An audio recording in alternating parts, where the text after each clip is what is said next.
हमारा अब जो है देखिए सब लोग बड़ी दिमाग लगाते हैं, पादुका कहाँ से आई, पादुका कहाँ से आई, पादुका कहाँ से आई। कहते हैं एक बार जो है महाराज दशरथ शिकार खेलने वन में गए हैं। एक बार महाराज दशरथ शिकार के लिए वन में गए हैं और पूरा दिन शिकार के लिए घूमे हैं, कोई शिकार नहीं मिला। तो एक पेड़ के नीचे थक हार करके बैठ गए, एक पेड़ के नीचे थक हार करके बैठे हैं महाराज। तो कहते हैं बैठे तो एक उधर से गंधर्व कन्या आई, बहुत सुंदर है, बहुत सुंदर है वो गंधर्व कन्या। और महाराज देखे दशरथ जी ये कन्या यहाँ, इतना खतरनाक जंगल है, ये इतना भयानक जानवर है, और जो है शेर है, चीता है, और ये कन्या। और देख करके पूछने लगे सुंदरी यहाँ इतनी सुंदर है, सुंदरी तुम यहाँ।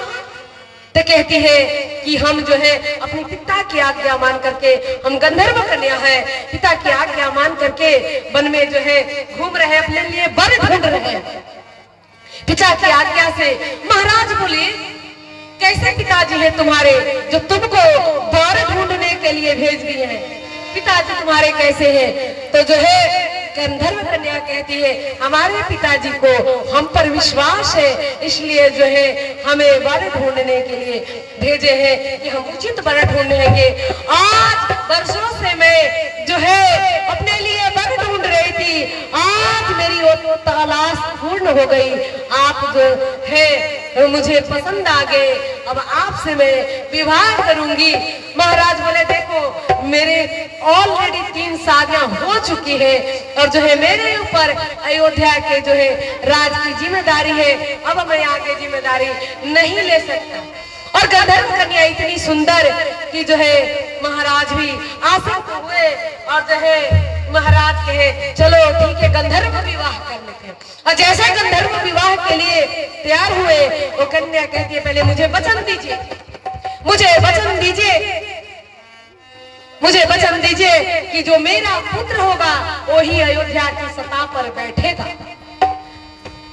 महाराज सोचे मेरे तीनों पत्नियों को कोई संतान नहीं है, चलो इसी से संतान हो जाए तो इसी को राजा बना देंगे। और महाराज जो है राजा बनाने का वचन दे दिए। और महाराज अब कहते हैं कि विवाह हुई, गंधर्व विवाह हुआ, और गंधर्व विवाह करके महाराज जो है कहे कि देखो वैदिक रीति से हमारा विवाह नहीं हुआ है, हम अपने नगर जाते हैं, बारात लेकर के आएंगे और तुमसे विवाह कर करके हम तुमको ले जाएंगे। और महाराज अपने नगर आए, वो गंधर्व कन्या उसी वृक्ष के नीचे बैठ करके और जो है टकटकी लगाकर महाराज का इंतजार करने लगी। महाराज अपने राजकाज में इतने व्यस्त हुए कि जो है उस क्षणिक भेंट को जो है भूल गए, और जो है तीनों पत्नियों में भी अपना रम गए और उस भेंट को भूल गए। गंधर्व कन्या जो है उस दिन से इंतजार करते करते कहते वही तपस्या में बैठ गई, तपस्या करते करते ही जो है अपना प्राण त्याग दी है। और जो है उसी वन में मतंग मुनि रहते हैं, मतंग मुनि देखे और कन्या के भाव जाने कि जो है कन्या तो तपस्या कर रही थी जो है, और जो है अपने स्वामी के लिए, और ध्यान लगाए तो देखे कि जो है ये तो विवाह कर ली है महाराज दशरथ से। कहते हैं उसके हड्डियों से एक खड़ाऊ बनाए, और खड़ाऊ जो है उस जंगल में एक मुनि को दिए हैं कि जो है इस ये जब राम जी आएंगे तो ये खड़ाऊ जो है दे दीजिएगा।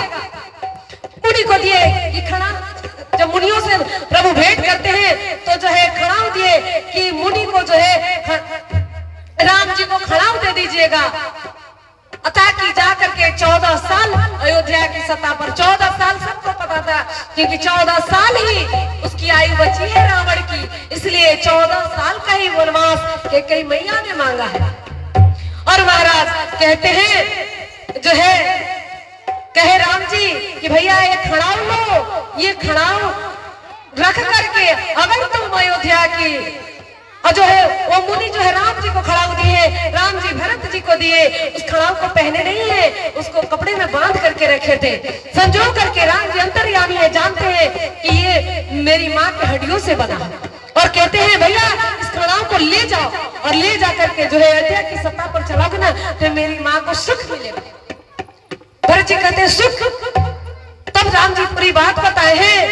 देखिए एक भाई जो है वन में खड़ाऊ लेने गया है, एक माँ की इच्छा को पूर्ति करने के लिए भरत जी खड़ाऊ लेने गए हैं, और राम जी माता कौशल्या के वचन को पूरा करने गए। कौशल्या मैया को राम जी का वनवास चाहिए। देखिए अभी तक हम यही जानते थे कि कैकेयी मैया ने वनवास दिया है, लेकिन कौशल्या मैया चाहती थी कि राम जी बन जाए। क्यों? कहते हैं जब दशरथ जी से कौशल्या मैया का विवाह तय हुआ, जब विवाह तय हुआ तो महाराज जो है रावण को पता चल गया कि जो है इनका जो पुत्र होगा दशरथ जी का, यही जो है हमको मारेगा। अब जो है रावण जो है हरण कर लिया कौशल्या मैया के, ना कौशल्या रहेगी ना विवाह होगा। ये केवल सीता जी का हरण नहीं किया है, कौशल्या मैया का भी हरण किया है। उसी अपमान का बदला लेने के लिए महाराज जो है कौशल्या मैया चाहती है कि रावण का अंत होना चाहिए। कौशल्या मैया जानती है कि राम ही है जो रावण का अंत कर सकता है। इसलिए कहते हैं एक भाई जो है माँ के वचन को पूरा करने के लिए वनवास जाता है, दूसरा भाई उस माँ के वचन को पूरा करने के लिए वनवास से खड़ाऊ लेकर के आता है। और जो है आज खड़ाऊ लेकर के महाराज अब इस खड़ाऊ कहते हैं एक बार जो है क्षीर सागर में विश्राम कर रहे थे विष्णु भगवान, और लक्ष्मी जी जो है पांव की सेवा कर रही थी। और इतने में नारद जी पहुंच गए, और नारद जी पहुंचे तो जो है लक्ष्मी जी सोचती है नारद जी को तो श्राप है कि जो एक क्षण से ज्यादा कहीं रुकते नहीं है। और तो कहने लगी लक्ष्मी मैया कि जो है तुम जो है अब जाने वाले हैं तो कम से कम प्रभु के जो है पादुका को ही प्रणाम कर लो। और महाराज प्रणाम करके नारद जी चल गए, लेकिन जो है प्रभु के मुकुट जो है सिर पर वो मुकुट कहता है देखो खड़ाऊ अपने आप को धन धन कह रहा है कि हम जो है एक जंगल की लकड़ी जलने के काम आते हैं, और आज प्रभु के चरणों से लगे तो देखो आज तो जो है मुझे एक ऋषि प्रणाम करके चले गए। आप जो है मुकुट कहता है कि देखो इसको तो प्रणाम किए नारद जी, हमको तो जो है फूटी आंख देखे नहीं। फिर वो मुकुट कहता है देखो तुम हो भले खड़ाऊ, तुमको नारद जी प्रणाम कर लिए, लेकिन तुम रहोगी तो पांव की जूती ही। तुम कल भी पैरों में थी, तुम आज भी पैरों में हो, तुम आगे भी पैरों में रहोगी। देखो मैं कल भी मस्तक पर था, आज भी मस्तक पर हूँ, और आगे भी मस्तक पर रहूंगा। और जो है इस बात को जो है भगवान अंतर्यामी है, सब सुन रहे थे दोनों के बीच के बहस को। भगवान कहते हैं तुरंत अपने मुकुट को उतार करके भूमि पर रख दिए, नीचे रख दिए। बहुत देर हुआ तो खड़ाऊ देखता है प्रभु जो है मुकुट क्यों नहीं पहन रहे हैं, पूछ बैठा। प्रभु कहे ये मुकुट तो अहंकारी है, अहंकार व्यक्ति मुझे पसंद नहीं है, अहंकार मुझे बिल्कुल पसंद नहीं है। इसलिए आप तुम 14 वर्ष तक तड़पोगे, तरसोगे, छटपटाओगे, लेकिन तुमको जो है अपने मस्तक पर धारण नहीं करूंगा। और जिस खड़ाऊ को तुम तुच्छ समझ रहा था, नीच समझ रहे थे, उसको ही रखकर जो है हम ये अयोध्या की सत्ता चलेगी। 14 वर्षों तक तुम तड़पोगे, तरसोगे। इस खड़ाऊ की इतनी महिमा है महाराज। बोले सियावर रामचंद्र।